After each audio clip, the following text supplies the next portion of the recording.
Welcome back to another episode of Litigious, a podcast dedicated to common sense discussion of legal stories in the news, brought to you by Durazio Peterson. If you have any questions, feel free to hit us up on Instagram. If you are enjoying the show, please feel free to give us a like, a review, share this with your friends. And I'm Scott Peterson. I'm here today with Giovanna, as always. Lots of stuff to talk about in the news. First off, we last time we recorded, there was a breaking, and I use that term loosely, news story about a quote unquote couple who was caught on a kiss cam at the Coldplay concert at Gillette Stadium. And it was breaking as we were recording. And the long and the short of it is that why don't you fill in the rest? Since we last recorded, the CEO of this company, Astronomer, has now resigned. And I think this just ended up sort of snowballing, not only as kind of a social experiment of, the internet going bananas over something like this, ourselves included, but it did start to bring up some employment law related issues because the woman that he was caught with was the head of HR of their company. And since he's a CEO, technically a subordinate, at this point, we don't know what her employment status is. What can be dicey in these situations is that even in a consenting relationship, it's often going to be, once it is exposed, the higher up who bears the consequences, because again, even if it's a consenting relationship, there still is a difference in power in those situations. And that's what those anti-fraudization policies are designed to avoid, especially in a more even bigger disparity in power within a company. Those things can certainly blow up and cause a bunch of liability for the company when they go wrong. So it's not super surprising that he resigned. Not only is he having allegedly an affair with a subordinate, but you can get fired. Most people are at-will employees. He probably has some kind of contract. Maybe he had a golden parachute or something like that. But most people can get fired from their job just for demonstrating poor judgment and embarrassing the whole company, whether it's something huge like this or a thoughtless social media post or something like that. We often see people do something thoughtless with poor judgment and end up losing their job because of it. So that's kind of what has happened in this situation. Yeah, it's when we talk to employers, there's a difference between low-level employees having relationships with one another, which happens in companies all the time. I think, like statistically, I think a good amount of people meet their significant others at work because that's where you spend the majority of your waking hours. So a lot of companies will allow for, lower level relationships between employees, but as soon as you get to a mid to middle management and higher level, these relationships become extremely problematic. And they become problematic for the reasons that you said, because there's this unequal power dynamic. And so there's typically a blanket rule against these kinds of relationships, particularly when the people are married, particularly when they are at this level, particularly when it's completely, you know, problematic for a company if it gets exposed.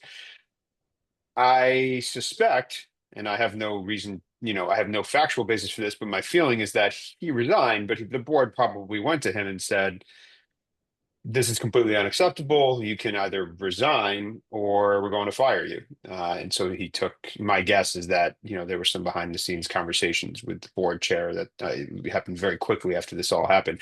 The interesting thing from a business perspective is, you know, I had never heard of Astronomer before this. Apparently, it's a company that makes some kind of an AI product.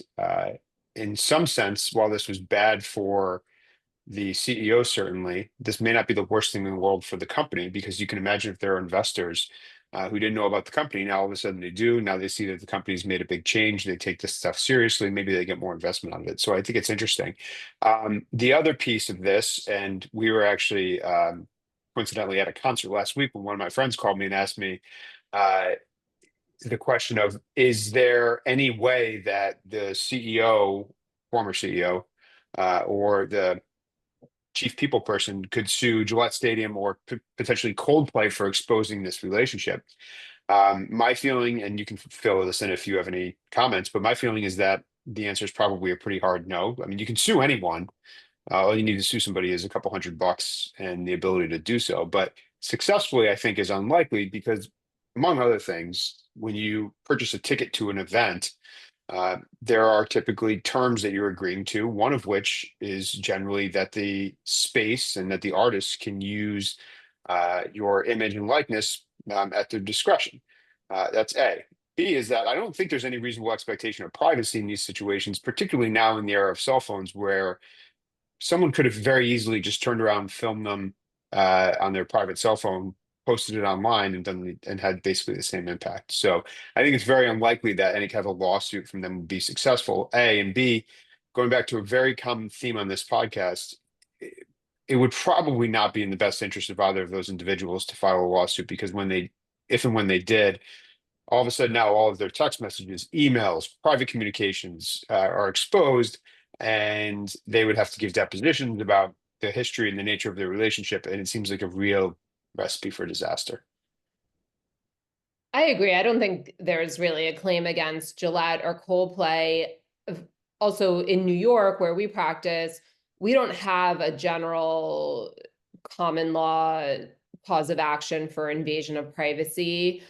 All we have is if somebody uses your likeness without your consent for a commercial purpose and is actually trying to make money off of you, we have claims for that. We also have a statute that protects people from their intimate images being shared, but we don't have just a generalized invasion of privacy cause of action. What I think could potentially be interesting, and I don't know, this hasn't played out in any way, but I could see this being just a developing potential area with social media and TikTok.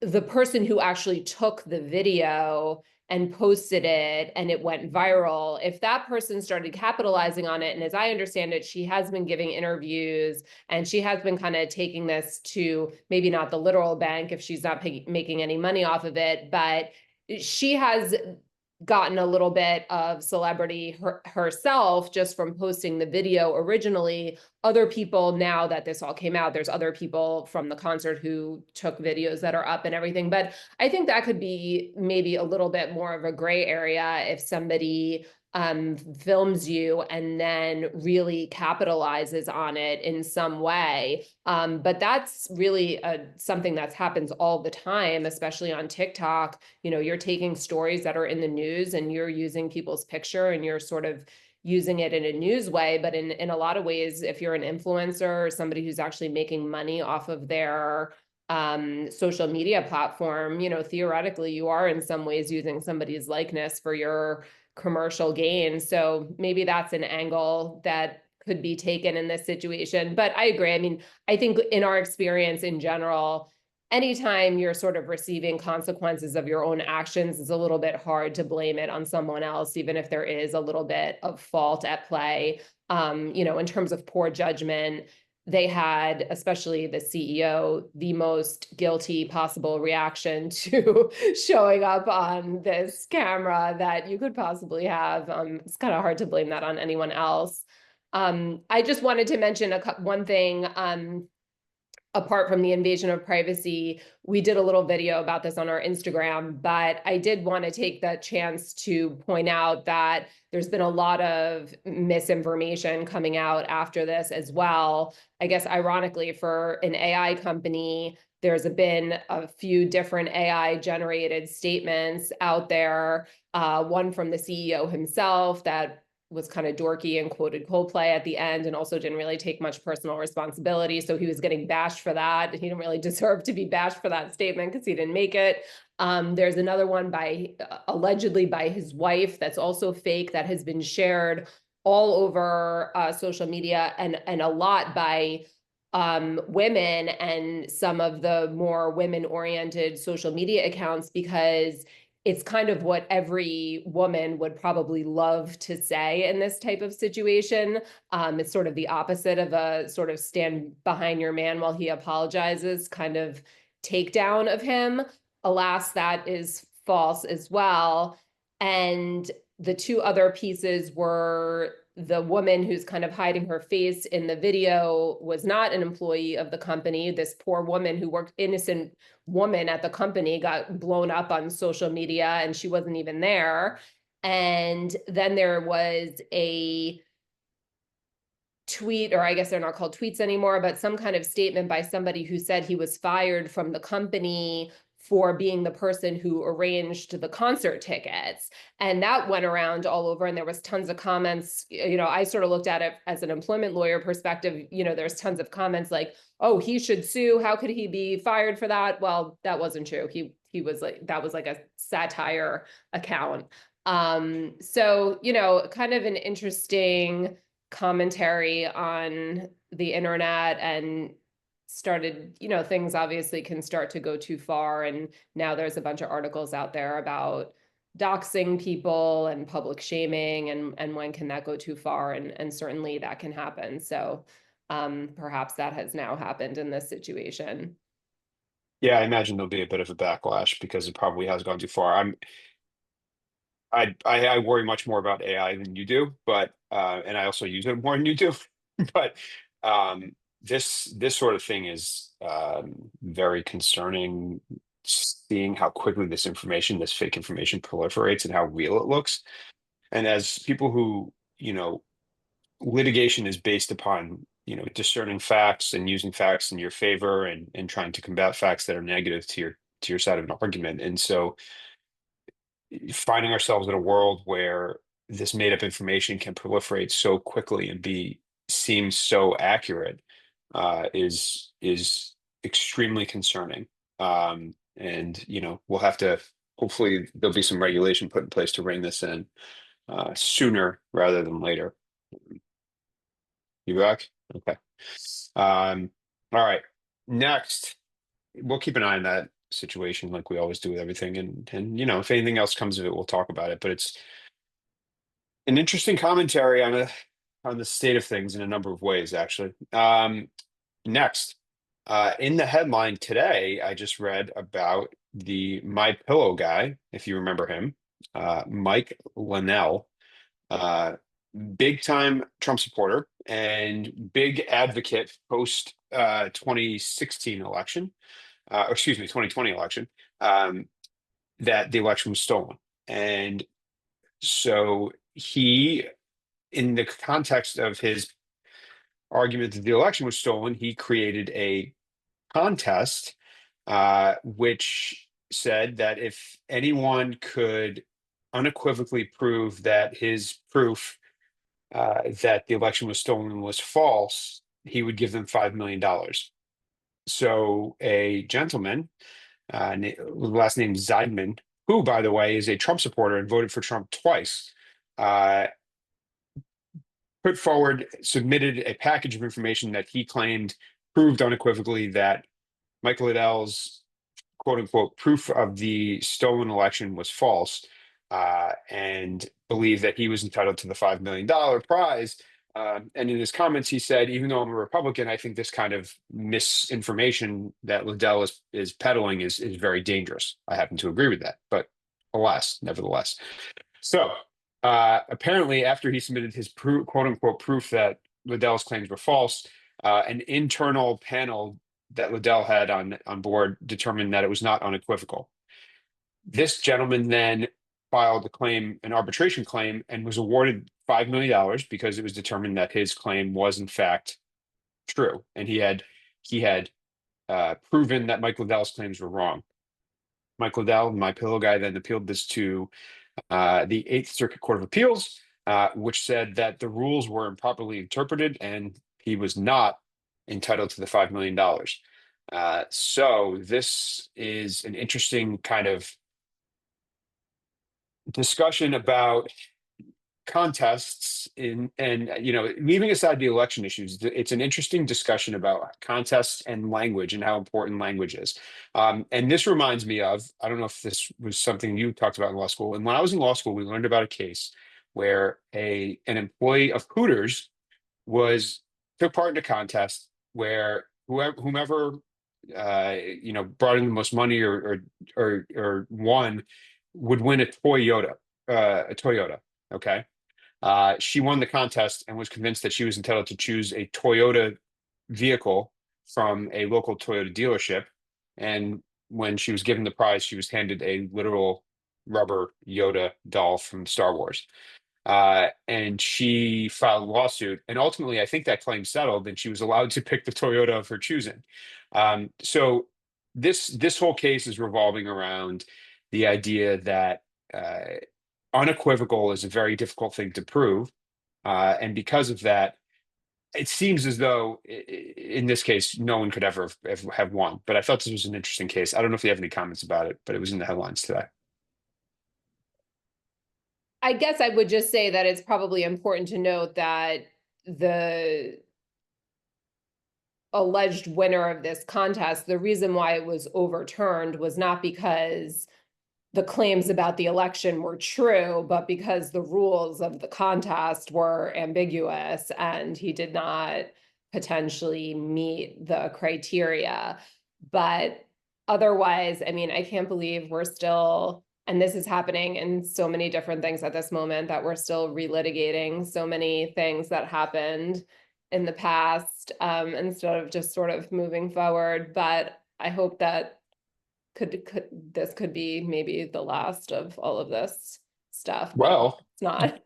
No. coincidentally, One? his No. Liddell is also involved in a defamation lawsuit, where a Denver jury previously found him guilty or liable, not guilty, um, for pushing false claims, and he was ordered to pay, I think, $2.5 million.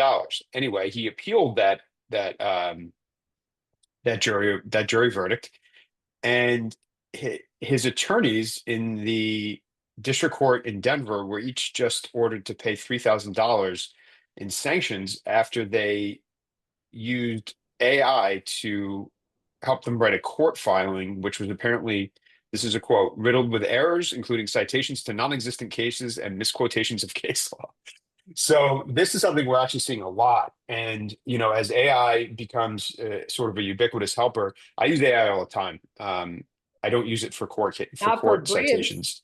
No, I would never use it for a brief because of this, because I think, one of the strengths and faults of AI in its current iteration is that it wants to give you information that helps you. And apparently, one of the ways that it's doing that is by making up case citations to support your position. And so, you know, I Where find does this it get the interesting. names of the cases from? I find this I have no idea. fascinating. It just like it'll just pull out like so and so versus so and make up a fake case citation. Yeah, I don't know. It's fascinating to me. It really is. That is crazy. Yeah, I personally do not cite cases that I didn't read. I'm just saying this because there's no getting away from it, so I'm just going to call you out on it that it's very obvious that you are fixing your hair in. Oh, yeah. I mean, I I'm just got a fixing my haircut. hair the entire time also, I just but got a haircut. I'm letting Yeah. you know. First day Um, of the haircuts, great. yes, I Um, also just got my hair done today. Um, yeah, I don't know. I think yeah, the AI for that purpose, I think even this going back to the astronomer CEO, the way people were sort of figuring out that these were AI, in addition to the fact that, sometimes something is sort of, in the case of the wife, kind of either too good to be true, or in his situation, like, are you really going to apologize for doing something at a Coldplay concert and then quote Coldplay lyrics? Like there's little red flags, but in the wife, a lot of it was the use of certain types of punctuation are really not the way, real people speak or real people use punctuation. So I think also people are getting themselves in trouble. I actually just saw today, also in the news, that a judge, one of the very few times that a judge was being sanctioned for an opinion that they released, was also used AI and that type of thing, and the lawyers were reading it, were like, something is not right here, and same thing, fake case citations and things like this. Is a judge, so yeah, you it's the Wild West, gotta and be careful with you know, that, you're because going to see I more. think people are getting caught, so it's not as sneaky or foolproof as one might think that it is. And I think everybody in this day and age, for us, even with, if I have a legal question and I think I know the answer, but I want to kind of double check, usually I'm looking on Westlaw, but sometimes I'll do a quick Google search. And if you have expertise in the area, I have definitely been given wrong information from the Google AI, and I just happen to know enough about that area to know this is not right. Yep, totally agree with that. Um, all right. On to our misleading headline of the week. And this is a follow-up on a story that we talked about maybe a month or so ago, 6 weeks ago, which is the Pat McAfee situation, with the public shaming of the University of Mississippi student, and the kind of fallout from that. So the headline I read today was that Pat McAfee publicly apologizes to college student months after sharing false story that ruined her life. Now, this is great. You read this headline, you're like, wow, that Pat McAfee he's a good guy. Look at this guy, he's apologizing. What you go on to read in the articles is that this is very clearly part of a settlement. And the reason we know that, or we believe that, is because when the girl's father was asked about it, he responded, the matter was settled to each party's satisfaction.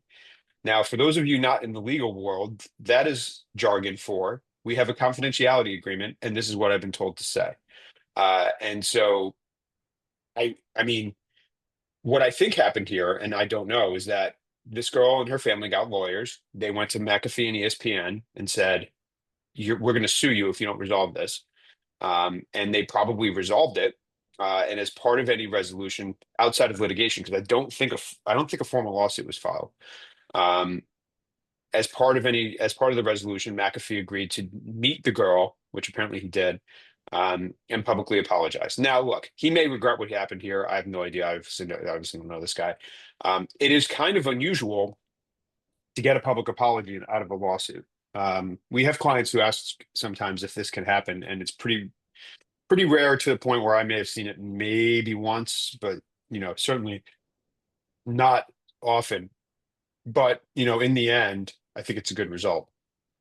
Yeah, and we've also had the opposite where they have offered an apology and the client has said, no, I never want to speak or look at you again, Mm, or be in the same room as you. yeah, that's This true. sounds That's true. more like it was like, yes, I want you to apologize to me to my face. Look at me. You ruined my life. You have to sit in the room with me and my father, and we're going to give you, scolding, and you're going to say you're sorry. And I think that's appropriate in a situation like this. I'm sure they got a little financial award as well, I'm sure.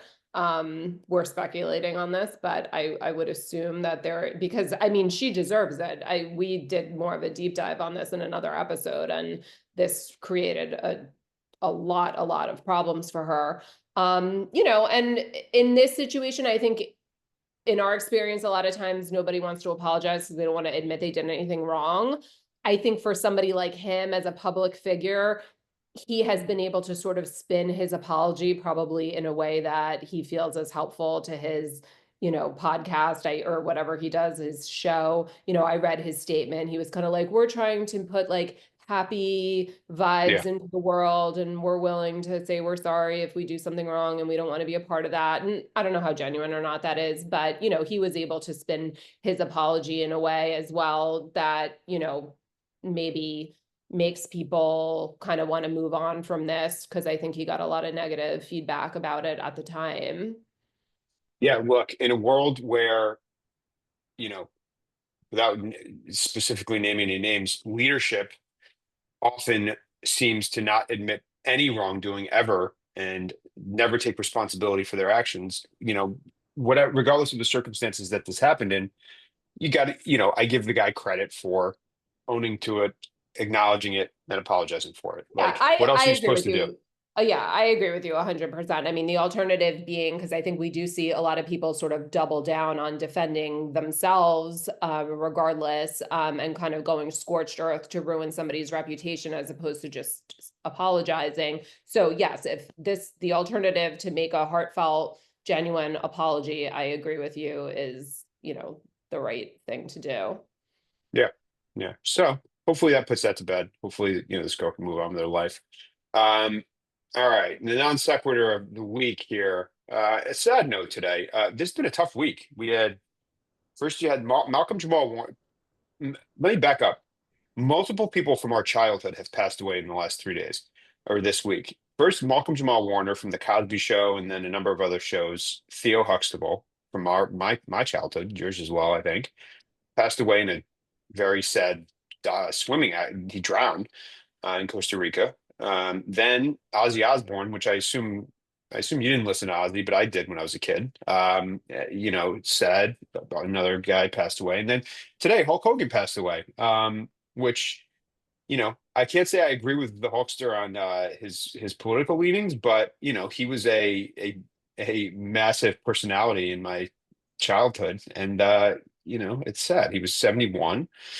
He apparently had a cardiac arrest, and it reminded us that he was also involved in a very important and I think pretty big invasion of privacy case several years ago that was funded by, we believe, Peter Thiel, who is a sort of puppet master for lots of things nowadays. But you want to kind of summarize that case and just to remind folks of what happened and what the actual impact was? Yeah, the website Gawker had published a sex tape between Hulk Hogan and I think his friend's wife, right? Yeah, friend's Um, wife. and although actually you might have to explain the backstory of this because my understanding that it was a defamation case, but I'm not sure how a defamation case stems from publishing somebody's sex tape. That would put you, I would think, more in the invasion of privacy for commercial gain realm. Yeah, it was an invasion of privacy claim. I think it was under California law. Um, and the case was funded, I think openly funded by Peter Thiel, who was one of the original founders of PayPal, who was a staunch libertarian turned, big conservative cause supporter, who was also was not openly gay at the time, but is now openly gay and Oh, when I they believe married. exposed him, They right? exposed him. So the Like backstory was corporate that Gawker reasons. exposed Peter Thiel as being gay, and they outed him. Um, Thiel being super intelligent and very wealthy and very vindictive, uh, saw an opportunity with the Hogan case to go after Gawker. So Thiel is sitting there stewing behind the scenes. Gawker publishes this video of Hulk Hogan sex tape with his friend's wife. Thiel sees this and says, "We're going to sue this case. We're going to take this case to a jury, and we're going to bankrupt Gawker." And that's exactly what happened. So they sued the case for invasion of privacy. It went to a jury, and the jury awarded Hogan $140 million. Gawker said they were going to appeal. As often happens, which we mentioned here, the case settled for substantially less than that jury verdict amount because no one wanted to go through the appeal process. Settled for $31 million. However, Gawker didn't have $31 million and ultimately filed for bankruptcy. So, you know, it was successful from their perspective. Hogan was maybe a little bit of a pawn. I mean, I don't know if you remember, like there was, he had to go into court and testify, and it got pretty ugly. But ultimately that's what happened. I don't know if that's what he's known for necessarily. He had a pretty long and successful wrestling career. He had some of these kind of problems later in life. He appeared at, I don't know if you remember, he was at the Republican National Convention last year when he ripped his shirt off, and that was his like move in the wrestling world. And last year he ripped it off and he had a Trump and Vance shirt on underneath. No. So, uh, I don't uh, know. yeah, it Well, is what it is. yeah, I mean, feel like we were kids in the 80s and that was kind of his heyday. Yeah. I remember Oh yeah. I have like a cousin who loved Hulk Hogan as a kid. Yeah. I Um, mean, most young boys loved Hulk Hogan as a kid. Yeah.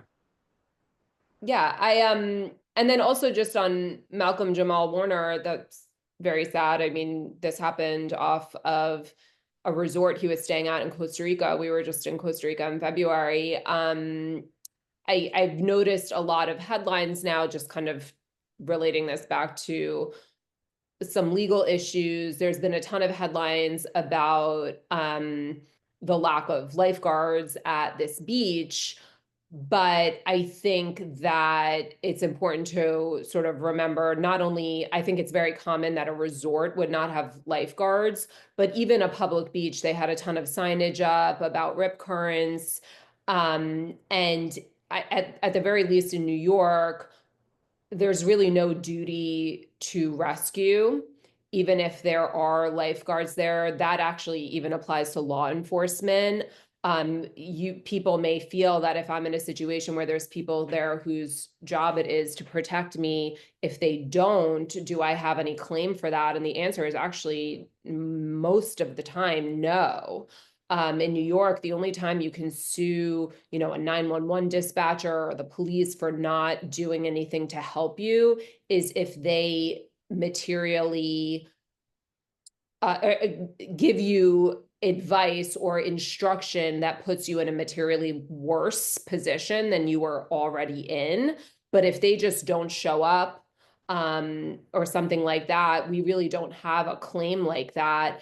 So I think, and this also goes back to sort of, we talked about making an apology. I think the Costa Rican authorities were very sort of regretful and apologized that there wasn't beach patrol there at that moment in time, but that doesn't necessarily mean that, these headlines that we're seeing of like, why wasn't anyone there? Yes, ideally, of course, they would have been, but that doesn't mean anyone did anything, quote unquote, wrong or illegal. Yeah, I mean, and this is like in New York, there's a doctrine called known as assumption of risk, where if you engage in recreational activity, you assume risks inherent in that activity. You know, drowning is probably a risk inherent in swimming. If you're in somebody's pool and you accidentally drown, that doesn't mean that the pool, the owner of the pool is necessarily negligent, although they could be. But sad. It's all sad, and this is part of getting older, I guess. So anyway, anything else? So I saw one last thing before we got on here that I don't know if you saw it. Going back to our common theme lately of defamation, did you see the president of France and his wife are suing Uh, conservative commenter, Candace Owens for defamation? Because apparently, I feel like people just like sit around and dream things up to talk about? this was Apparently, just she on a has podcast I was been listening to. Yeah. accusing Macron's wife of being a man. She said she's willing to stake her career on this. I don't I know. mean, I don't know. So I This is guess like a it has conspiracy gone theory. on for so long, and she's sort of doubled down on it so much that it has gotten to the point that they are now suing her for defamation. That's interesting because, well, I mean, that's an interesting legal question. They're citizens of France. I wonder where the jurisdiction is, what the venue is for that kind of a They probably case. sue her. I mean, as long as there's jurisdiction over the defendant, I think probably Yeah, sue her here somewhere in the United States. yeah. Apparently, she doubled down after they filed the lawsuit. So I mean, that I don't seems know. like a very easy thing to prove or disprove. What's interesting about that is, well, truth is obviously a defense, but so is opinion. And so, if she had just said, "Hey, to me, I think She this woman looks looks like like a a man." man.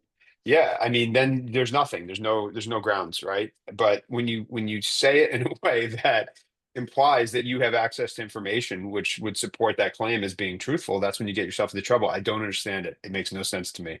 But you know what this has done? This has gotten a lot of publicity for Candace Owens.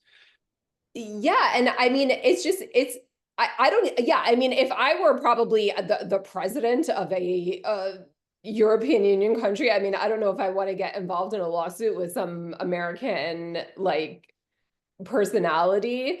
But I don't know why they've decided to pursue this too much. I also, if I were them, I don't know that I want the spotlight on me this much either, because there's like more scandalous things in their relationship that they could be talking about. Like I think they have a huge age gap. I'm pretty sure she was like his teacher when he was a young teenager, not just a teenager, like a 14-year-old or something like that. She recently punched him in the face. maybe that's why Candace, because they're like the alpha. They're like, if your wife punches you in the face, that means that she's really a man. I don't know.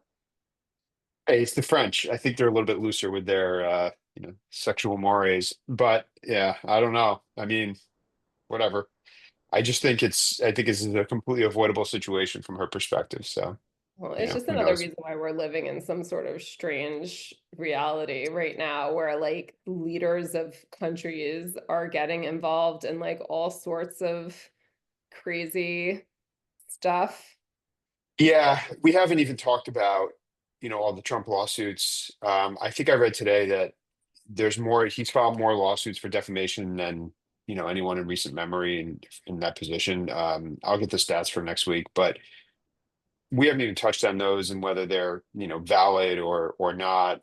Most recently against the Wall Street Journal. But as these cases shake out, we'll talk more about them because they are important. Yeah, And I think the Wall Street look, Journal case will be important and something that, you know, this could, I don't know. I mean, there's been so many things that have happened where people are like, this is this is it.